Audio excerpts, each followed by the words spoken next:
Mangwanani Malele Povu Kenjani Kekwas Vanave Africa. Welcome to Africa Good Morning, the news and current affairs show bringing you everything you need to know happening in the SADC region and beyond. As usual, you're joined by Aina Raiza Kweyo and Ashwin Mberi. Now, today is the International Day for the Abolition of Slavery. According to the International Labour Organization, more than 40 million people worldwide are victims of modern slavery. Although modern slavery is not defined in law, it is used as an umbrella term covering practices such as forced labor, debt bondage, forced marriage, and human trafficking. Essentially, it refers to situations of exploitation that a person cannot refuse or leave because of threats, violence, coercion, deception, and/or abuse of power. In addition, more than 150 million children are subject to child labor, according to most of 1 in 10 children around the world. The International Day for the Abolition of Slavery, 2 December, marks the day of the adoption by the General Assembly of the United Nations Convention for the Suppression of the Traffic in Persons and of the Exploitation of the Prostitution of Others. The focus on this day is on eradicating contemporary forms of slavery, such as trafficking in persons, sexual exploitation, and the worst forms of child labor, forced marriage, and the forced recruitment of children for use in armed conflict. Moving on, today is also Fritters Day. Fritters are popular all over the world, though obviously they are not called fritters everywhere you go. In Asia, there are several varieties, including the Burmese ackee, which is popularly made with a rich gourd filling and are typically served with tea or for breakfast, because who doesn't like a deep fried gourd for breakfast? Admittedly, they also have made it from onion, brown bean paste, just to name a few. And here is more on Fritters Day.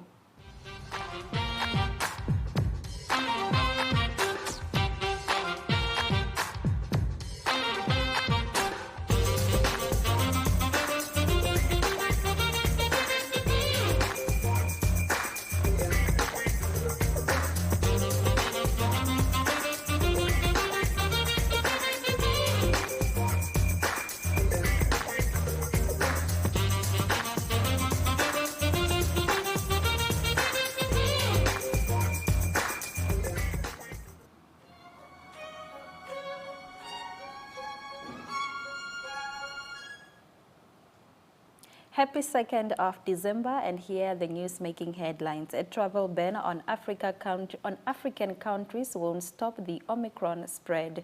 South African scientists are some of the best in the world at the genetic sequencing of viruses. They demonstrated this expertise last week when they alerted the global community to a new COVID-19 variant B11529 called Omicron, which the World Health Organization rapidly classified a variant of concern thanks to the immediate data sharing by African scientists. The banning of African travelers is a myopic reaction which is not based on sound scientific evidence and will not stop the spread of the virus. Where the Omicron variant emerge is not known and may never be. What we do know is that the diligence and expertise of Southern African scientists led to its early identification, and that their immediate sharing of the data has given all countries the soonest possible start on controlling it. All this is more evidence of COVID-19 inequity perpetrated by wealthier nations since 2020. In our second story, Prime Minister Abiy calls on TPLF fighters and allies to surrender peacefully. Prime Minister Abiy called on TPLF fighters to surrender peacefully and save themselves. In a televised broadcast, the PM said, "We have completed devising a plan to exterminate the enemy," adding the enemy has been defeated. Abiy went on to address TPLF fighters who he said are engaged in fighting without knowledge of the area's landscape and a clear direction direction and asked them to surrender to government forces as soon as possible. Abiy assured the preparedness of the military, who he said is in high spirits. He also reminded citizens of the sacrifice the army is paying at the battlefront and urged them to return the favor by continuing their support. Prime Minister Abiy announced his decision to lead the army from the front line on the night of 22 November. 4 days later, he appeared on state television from the Afar front announcing that Ethiopian National Defense Forces made territorial gains in the Afar region and that it will capture Berka and Chifra on the same day. Uganda DRC forces launches airstrikes against ADF rebels in Congo. Uganda's armed forces say they have launched a joint airstrike with the Democratic Republic of Congo against Islamist militants, and that Uganda blames for suicide bombing this month in its capital. In a tweet Tuesday morning, Ugandan General Favlia Bekwaso announced that Uganda forces, together with Congolese allies, would launch joint air and artillery strikes against the camps of rebel Allied Democratic Forces, or ADF. Ugandan officials blame the ADF for recent suicide bombings in the capital Kampala that killed 5 people minus the bombers. The ADF has been fighting the Ugandan government since 1996 and claims affiliation with the Islamic State militant group. Earlier this month, while addressing the country on the security situation, President Yoweri Museveni said members of the ADF will be pursued wherever they are.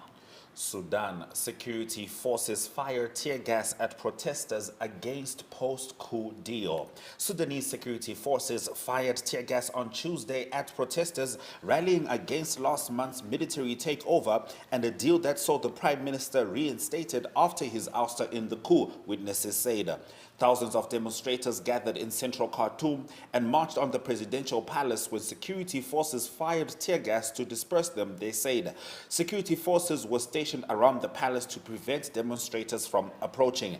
Now, the Sudanese Professionals Association, an umbrella of unions which called for Tuesday's protests, accused Hamdok and Burhan of seeking to reproduce the former regime of President Omar al-Bashir, who was ousted in April 2019 following mass protests.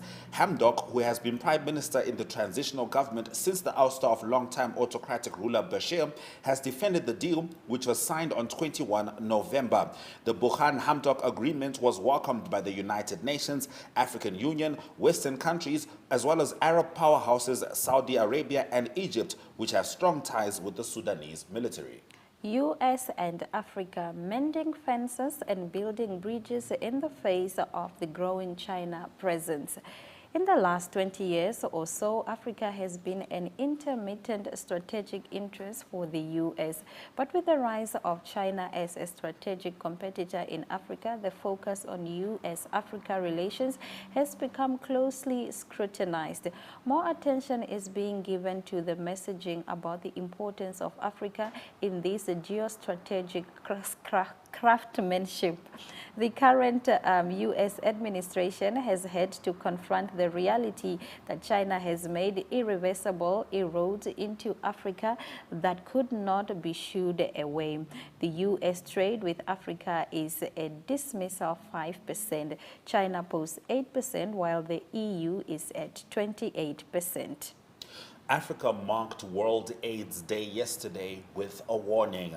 In the Democratic Republic of Congo, prevalence of HIV is low compared to other countries on the continent, but the pandemic has had an effect in the provision of care. One HIV patient speaks about his experience.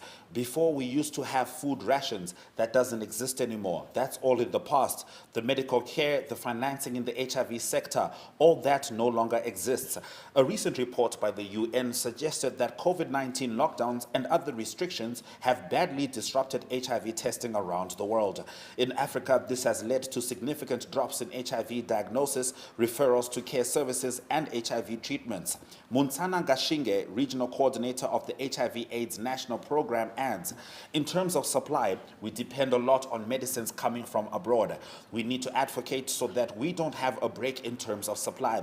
And as per the funding, with the arrival of COVID and Ebola, Africa, the funding tends to be down. So we need to continue the advocacy with our partners to increase funding and not abandon HIV.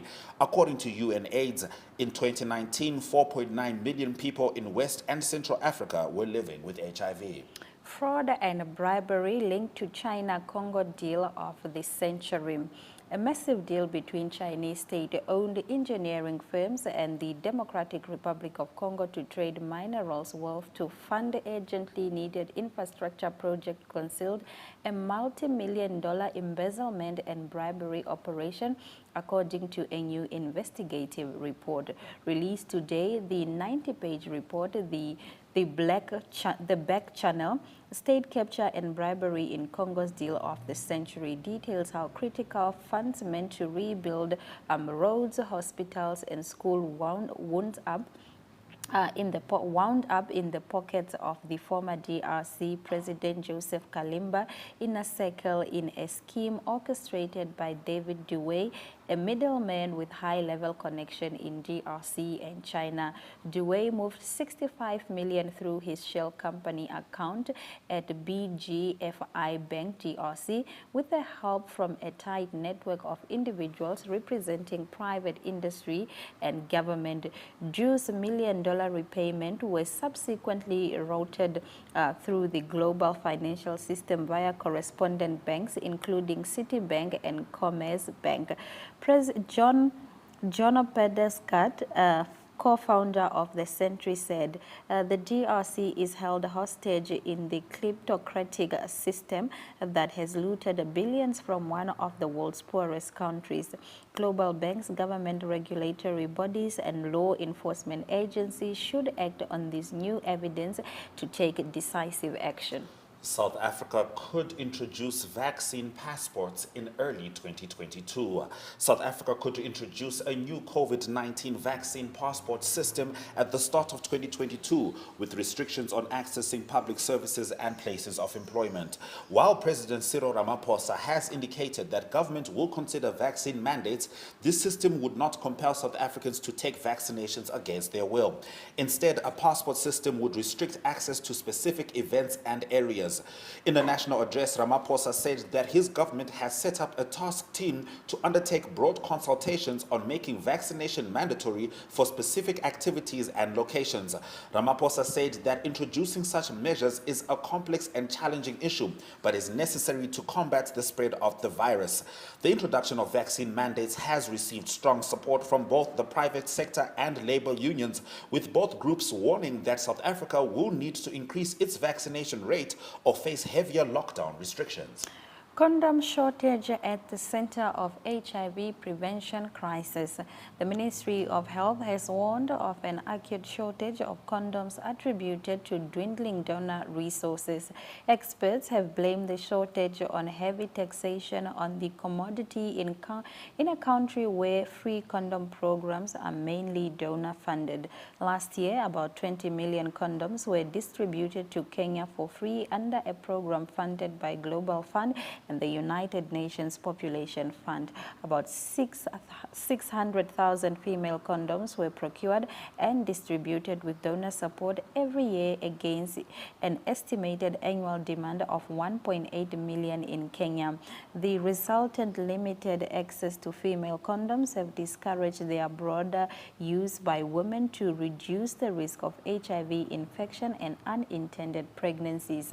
On condom promotion and assessment they conducted revealed only 39.5% women reported using condoms, while the percentage of men stood at 70%. This means that out of 10 women, only 4 are using condoms, while 7 out of 10 men were using family planning commodities, explained the National AIDS Control Council CEO Ruth Masha. Lesotho's former Prime Minister accused of murder. The High Court in Lesotho has charged former Prime Minister Thomas Thabane for the 2017 murder of his first wife, Lipolelo. According to the charges read on Tuesday, Thabane, 82, is accused of hiring hitmen to kill Lipolelo in June 2017, 2 days before he took office as head of government. The accused include Thabane's current wife, Mayesaya, who married Thabane 2 months after the murder and who was granted controversial bail in in June. Lipolelo and Thomas Tabane were involved in bitter divorce proceedings. The case plunged the country into a political crisis that eventually led to Thomas Tabane's resignation in May 2020. Police accused Thomas Tabane, Prime Minister from 2017 to 2020, of paying assassins €21,000 deposit to kill his wife. Both Tabane and his current wife have denied involvement in the murder. All right, that brings us to the end of our top stories. After the break, we're going to be talking to a trailblazing Namibian entrepreneur who is concerned with making sure everyone has access to safely managed sanitation. His name is Kaveto Chachara. Stick around.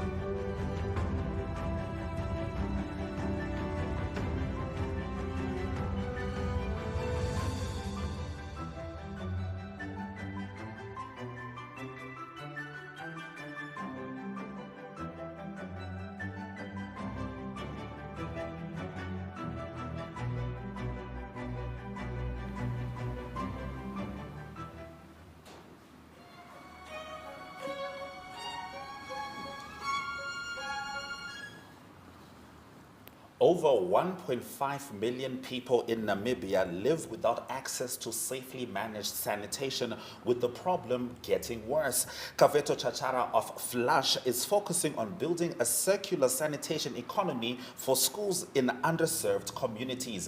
Good morning, Kaveto. It's good to have you on Africa. Good morning. Good morning, Ashwin. Thanks for having me. All right, all right. So please share more about the innovative waterless toilets your company produces and why it could be the answer to Africa's sanitation problem. Yeah, so globally, more than 4 billion people still lack access to safely managed sanitation. That is why one of the UN Sustainable Development Goal aims to solve this challenge, this problem.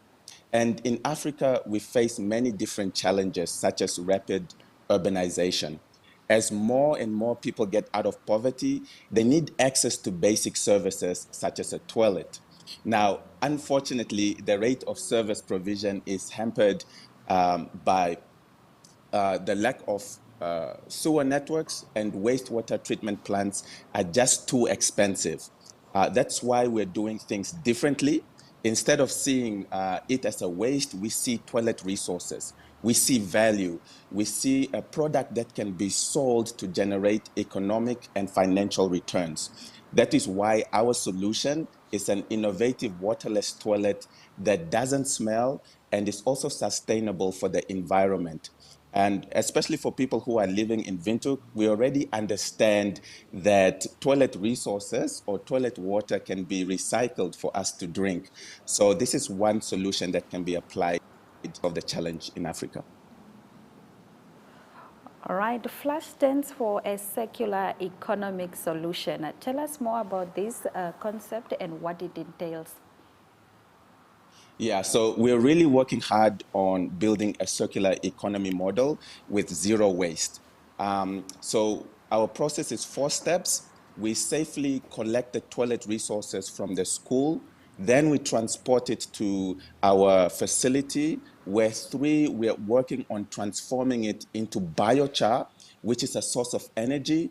And this biochar can also be sold back to the community for them to use, or it can also be used as fertilizer, which is really good for the environment. That's very interesting because, I was reading the words biochar and Yeah. pyrolysis, and I was like, what does this actually mean? So, okay, if you can expand on that, do expand, but I would like to just know something. How much support have you received locally for your initiative? Yeah, locally we haven't received much support, but my family has been one of the fuels that have been supporting me in this endeavor. And sometimes you have to make it big outside before you can be supported at home. And I think our Olympic champions are proof to that. But to answer your question about like the pyrolysis and the biochar, We are still in the initial testing phases, and pyrolysis is really just thermal decomposition at high temperatures in the presence or absence of oxygen. So the high temperatures that are reached during this process completely remove all the pathogens that are in there, making the biochar safe to use. Now, this biochar, as I mentioned, is a source of energy, and it can also be used as fertilizer. So it's really something that is sustainable and good for the environment. And that's what we're working on. Not only solving the toilet problem, but looking at it in a holistic view. All right. Okay, I have to ask though, for the people listening to this, and you would know more than anyone else that sanitation is not something that we've focused on as Africans and Namibians. How can we get a hold of you or at least get more information on Flush? Tell us about the website. Yeah, so we're now, we've moved our operations in Urundu. So people in Urundu can come to one of the schools where we've piloted. It's called Siguruguru Primary School. We donated toilets at those schools. But you can also contact us or reach us on our website, which is www.flush with a double H, FLUSHH.co. So flash.co. If All you right. want Thank to, you very much. yeah. No worries. Thank you, Kaveto. Could you leave us with a few final words? Because, you've given us the technical aspects of what you're doing, but just tell us why you in particular are passionate. Just from your own personal life story, what you've observed in Namibia, what is your why for creating Flush? Yeah, I mean, we take having a toilet for granted, but having a toilet is really a basic human right that helps restore dignity to our people. The more people who have toilets, we can restore dignity to many people, especially women in Africa. And that's why Thank I want to do this. Hey, thank you very much, Kaveto. You are truly championing a worthy cause which everyone should be more informed about. Thank you very much for joining us on Africa Good Morning.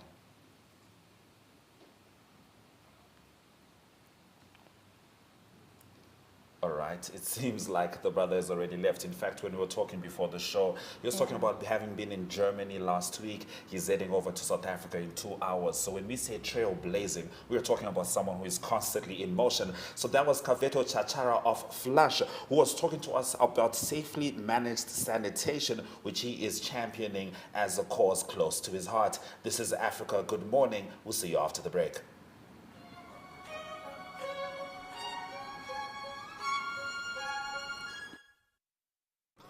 Cross that river, Jordan. Yes, I am. I'm gonna leave my heart wide open. Yes, I am. Let me tell you, baby, yes, I am. Yes, I am. Oh, baby, yes, I am.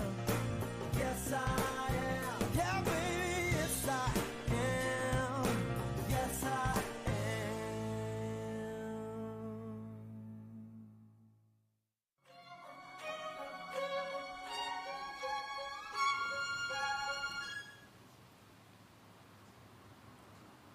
Welcome back to Africa Good Morning. We are crossing over to the House of Stone, and Talent Kore is ready for us. In Zimbabwe, new COVID-19 variant, President Emerson Mnangagwa announces new lockdown measures. Talent, please take it away.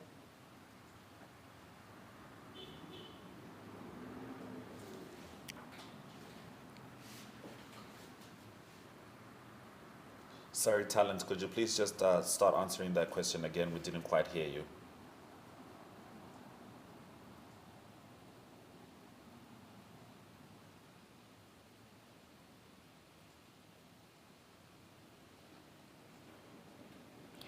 We seem to be having issues crossing over to Talent at this point in time. We're going to take a short break and we'll be right back.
Thank you for staying with Africa. Good morning. We're going to cross over to talent again. We had started speaking about President Emerson Mnangagwa announcing new lockdown measures. Talent, do continue.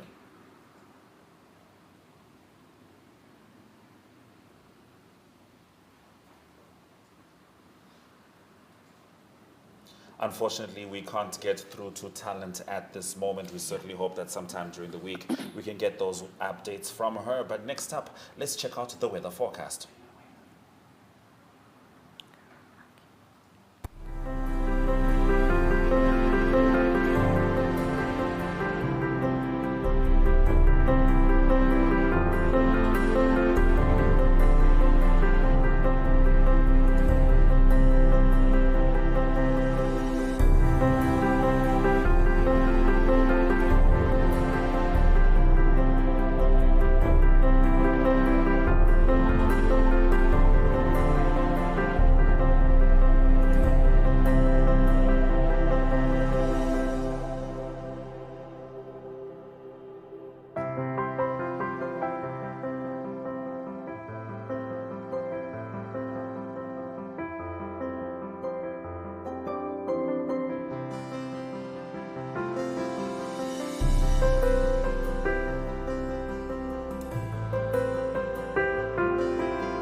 Strike it gold and win 5,000 Namibian dollars in cash with Neo Paints. Simply buy Neo Paints products from the selected range and stand a chance to get one of 12 mystery buckets filled with gold paint. All 12 winners will each get 3 extra paint buckets equal to their purchase. One to replace the gold paint, the second to use on your project, and the third to give to a charity of their choice. One winner can score another 10,000 Namibian dollars by showing us your creative use of the golden paint. The best project wins the cash. Offer is valid from 27 September to 18 December at your favorite hardware store nationwide. Visit us at neopaints.com for more competition details and follow us on Facebook for weekly competition updates. Neopaints, a coat of excellence.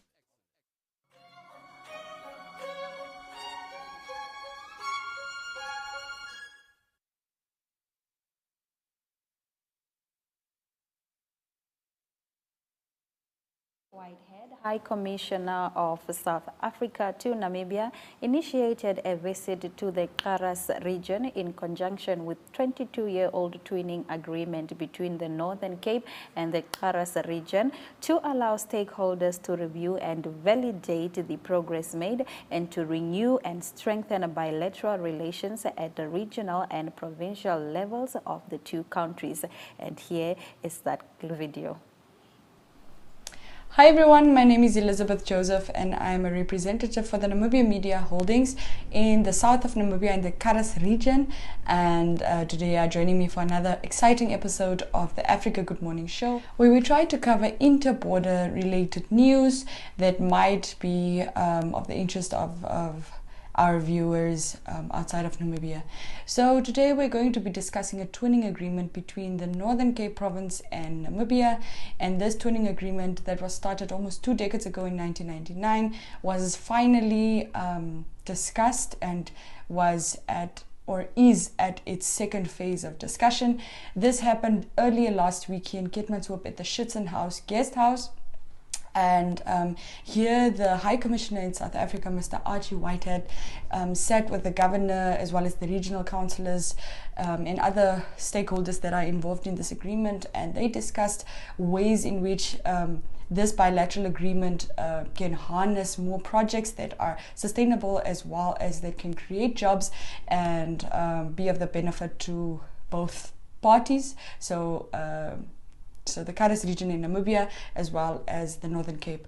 So under this discussion, they discussed they touched on points of how to better sustain the already ongoing projects. So some of the projects that were highlighted or that were addressed is the fact that Namibia and the Karas region in particular has the best climate to harvest as well as cultivate with fruit like dates. and grapes. So Mr. Archie Whitehead said that once we understand that this is a project that can be grown more and that can be developed further, then that's where we've hit the mark. So during his speech, the governor to the Karis region, Ms. Aletta Friedrich, said that these are the type of discussions and these are the type of projects that needs to be spoken about more openly in terms of discussing both the challenges as well as the advantages of such projects, just to make sure that everyone is on the same page. So she said that the socio-economic sphere was the driving force of this discussion and of this twinning agreement, and she said that the bilateral relationship between the two countries will harness projects and establish partnerships that will have a great impact on the economic climates of both countries. Okay, and she further said that this agreement paved the way for Namibian students to go to South Africa and be admitted into top-tier tertiary institutions, as well as for South Africa students to come to Namibia under the same terms, basically. And furthermore, the meeting highlighted a 22-year relationship between the Northern Cape and the Karis region, which allowed stakeholders to review over and over again and validate the progress made, as well as to renew and strengthen this bilateral relationship at a regional as well as a provincial level for both countries. All right. Frederick further alluded that the untapped potential of the region lies in the agriculture and the tourism sectors in Namibia, and also the envisioned green hydrogen project needs to be further assessed and evaluated to make sure that everyone is on the same page, as mentioned earlier, and also to make sure that the projects are sustainable and moving forward, that they will provide an income flow for both countries. Overall, the speakers provided a visual representation as well as various presentations of the agreement that might nourish infrastructural development and allow for growth in several sectors, especially the agricultural sector. Frederick further said that the region is open for business, global trade and SME development, but all business ventures must show balance between the interest of the people, the profits that the country might make, as well as sustaining the development. Okay. She further said, I quote, "The objective of this agreement was and is to further consolidate already existing good relationships between the Republic of Namibia and the Republic of South Africa by focusing on practical areas of cooperation at a regional and provincial level. This includes education, sport, culture, tourism, agriculture, fishing, local government, safety and security, as well as mutually economic projects, among other things." So these were some of the points that were highlighted and discussed. And furthermore, the South African High Commissioner, Mr. Archie Whitehead, said in his speech that if the Karis region starts to focus on what they're good at, so seeing that the climate allows for the harvesting and the cultivating of grapes and dates, then this is the first step to growth for the region. And he said that they need to protect us as a region, as the Karis region, need to protect the nature, as global warming is slowly but surely starting to make its rounds in the world, and almost hypothetically cutting off our hands to further development. The flaws and the challenges were highlighted by Mr. Ralph Shashika, who is the Regional Council's Deputy Director of Planning and Development, and he said that the main issues lie in the distance between the two countries. So the harmonization of policies, integrating budgets between the two countries, the developmental objectives that need to be shared between the two counterparts, as well as the differences in agendas between Namibia and the Northern Cape. And he said that it is therefore a struggle to coordinate and facilitate projects in that way, but discussions are also underway that will help promote and help encourage better communication channels between the two stakeholders that are involved. This twinning agreement was proposed 2 decades ago and is finally in its second stage of implementation, as I've mentioned further. So all the stakeholders are waiting to get together again so that they can further discuss the way forward for this agreement. Thank you so much for giving me your undivided attention during this episode, and I hope that you join us again for another episode where we discuss problems that might involve you or family members across the board. This beautiful nation of ours, this beautiful continent that we call Africa. So see you next time, and I hope you have a pleasant one. To be introduced. But any approach must be underpinned by technology and geared towards preserving the aqua system, the water system. We need to move away from industrial farming to a community-based approach. Providing means to cultural exchange, improved management, availing of new ideas and concepts for improved services.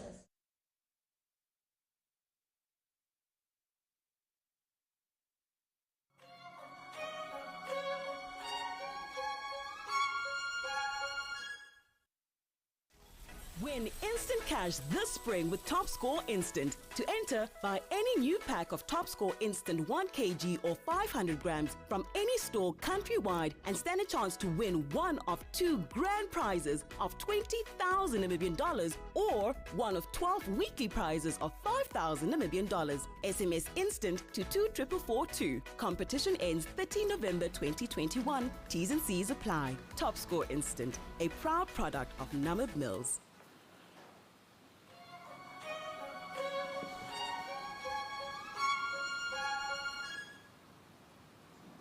Thank you for staying with Africa. Good morning. It's time for us to dive straight into your economic news stories. New migrant worker rules planned for South Africa.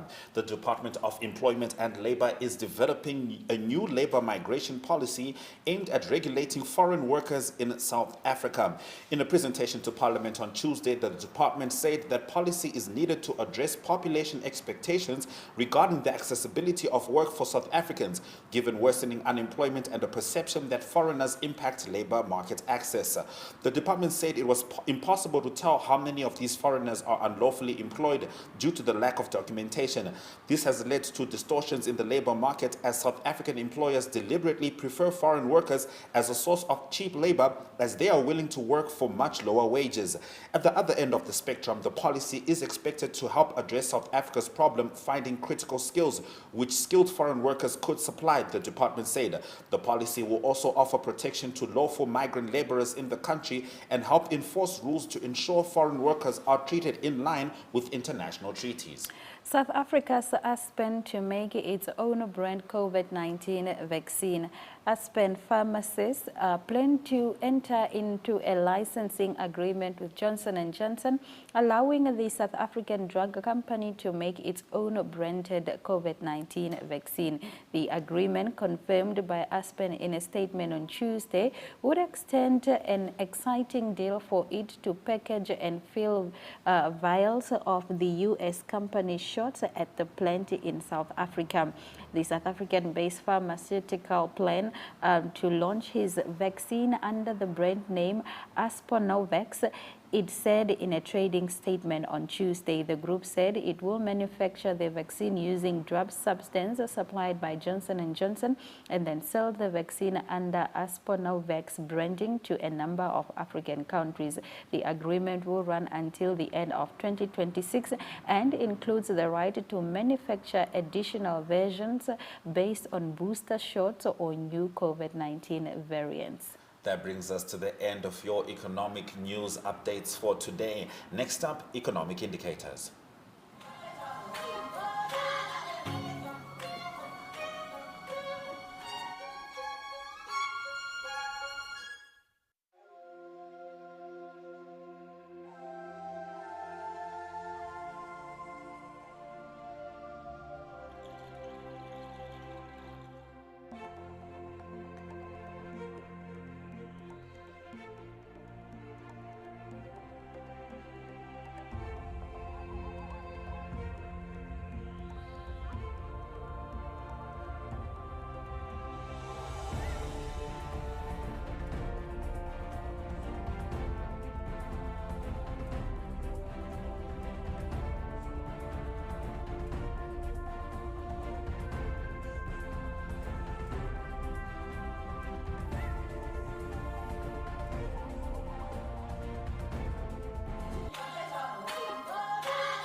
Welcome back to Africa. Good morning. Now we are going to cross over to Talent Gore again, who's in Zimbabwe, to give us the news making headlines at that side. Good morning, Talent. Please take your news story, your first story rather, about the COVID regulations.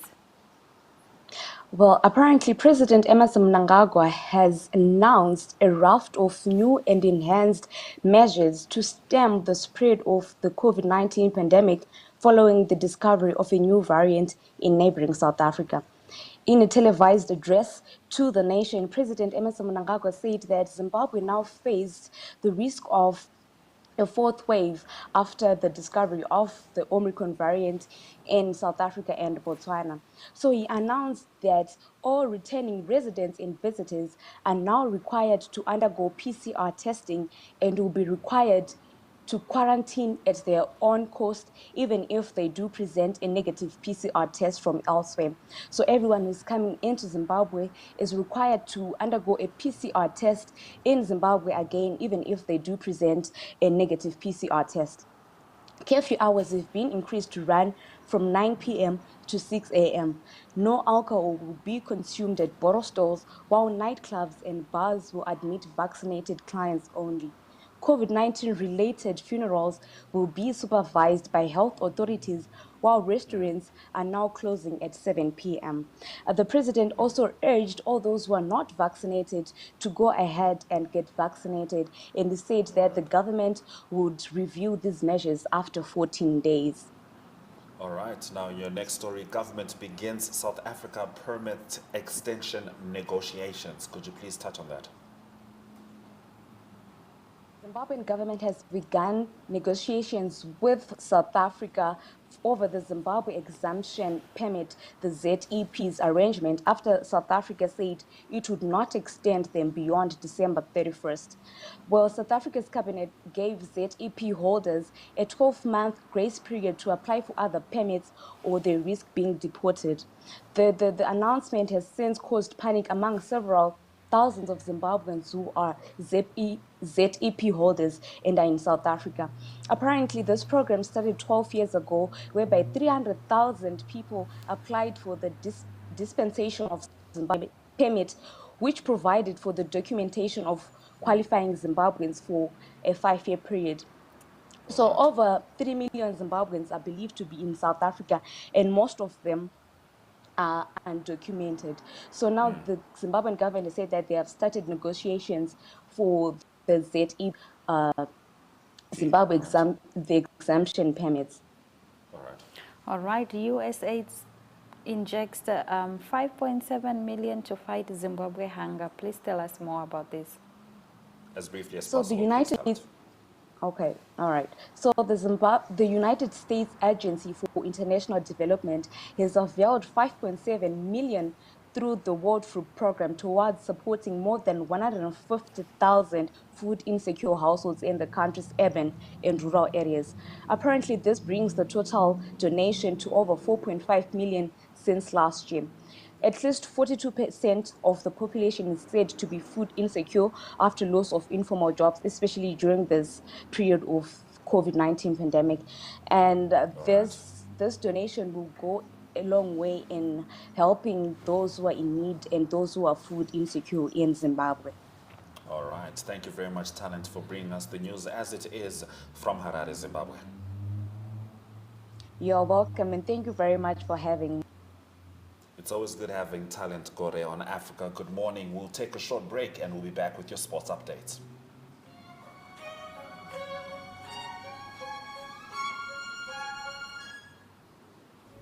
It's a happy song. Take this ring and put it on a perfect smile, a perfect fit. We can't go wrong. Hey, let's stop the world. Just a boy and girl. Today we'll start together. Today we'll start forever. Ever, ever, oh. Ever, ever, oh. Today we'll start. What if we laughed?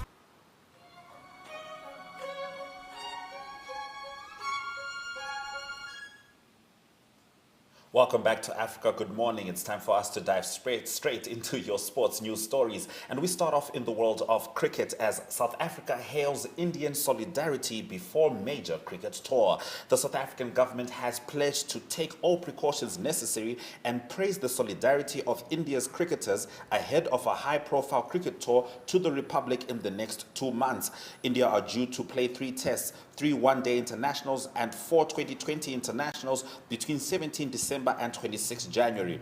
A tour by India is easily the biggest money spinner for South African cricket and is believed to be worth hundreds of millions of rands. The South African government has expressed its appreciation to the Board of Control for Cricket in India for allowing the tour to continue and for not letting travel restrictions negatively impact on international sports. The BCCI is awaiting the go-ahead from the Indian government for the tour, but the Press Trust of India news agency quoted Treasurer Arun Dumal saying, "We stand with South Africa. The only thing is we won't compromise on player safety. As of now, we have chartered flights going to Johannesburg as scheduled and players will be in a bio bubble." Bavuma confident in board's COVID protocols. South Africa's limited over Captain Temba Bavuma said he has full confidence in the biosecurity protocols laid out by the country's cricket board ahead of India's tour later in this month. Sports in South Africa began to shut down on Friday following the emergence of the new coronavirus variant named Omicron, with travel bans and restrictions on flight-leaving rugby teams and golfers scrambling to leave the country. "I'm confident that our BSEs are the highest safety standards," Bavuma said on Wednesday. Playing cricket in a BSE was a massive challenge for everyone involved in the game. CSA has to be commended for the way that they have gone about the BSEs. Now in athletics, Diamond League 2022 to feature 13 meets final in Zurich. The 2022 Diamond League will be held in 14 cities across 4 different continents in 2022, organizers announced on Thursday. Athletes will compete for points in 13 series meetings from May to September, with the most successful qualifying for the 2-day season finale in Zurich. The season opens in Doha on May 13, likely followed by the English city of Birmingham. The Elite Series will then head to Rabat on June 5 before returning to Europe. After the July 15 to 24 World Championships, the Diamond League will return to China for the first time since 2019. August will then see the series head to Monaco and Lausanne before the last series meeting in Brussels on September 2, with the final in Zurich on September 7 to 8. In our next story, England women rewrite record books in Latvia thrashing. Ellen White broke England women's all-time scoring record as the Lioness recorded the biggest ever victory, crushing Latvia 20-0 in the World Cup qualifying on Tuesday. The White scored twice early on a take to her level with a 10-pass Kelly Smith, a mark of 46 goals before completing her hat-trick shortly after the break. The Manchester City strikers was one of the 4 hat-trick scorers on the night. That brings us to the end of our sports news updates. After the short break, your headlines.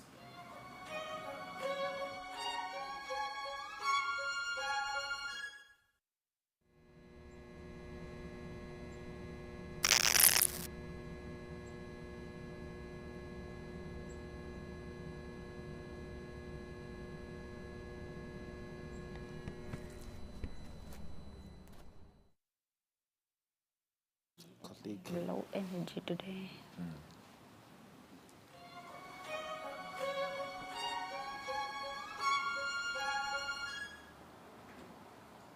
Africa Good Morning has been streaming live from 7 a.m., bringing you news and current affairs from the Southern African region and beyond. Now, if you missed our top stories at the top of the hour, or if you need a recap, worry not, here are the headlines. A travel ban on African countries won't stop the Omicron spread.